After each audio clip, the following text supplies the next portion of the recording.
ends in a spectacular crash. Now, picture the roaring 20s. The American economy is booming, and the stock market is the place to be. People are buying shares on credit, a practice known as buying on margin. But this reckless speculation cannot last. In October 1929, the bubble bursts, leading to the Great Depression. So what do these historical events teach us about the cyclical nature of financial markets? They show us that markets can be influenced by irrational exuberance, leading to speculative bubbles.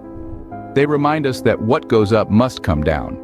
But most importantly, they teach us the importance of patience and long-term thinking. These lessons from history are not just academic exercises. They have real-world implications for investors today. They remind us to be cautious during times of irrational exuberance and to look beyond short-term trends. They teach us that patience is not just a virtue, but a necessity in investing. So, as we navigate the financial markets of today, let us not forget the lessons of the past.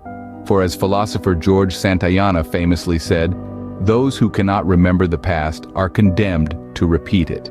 Remember, financial markets may be cyclical, but with knowledge and patience, we can ride these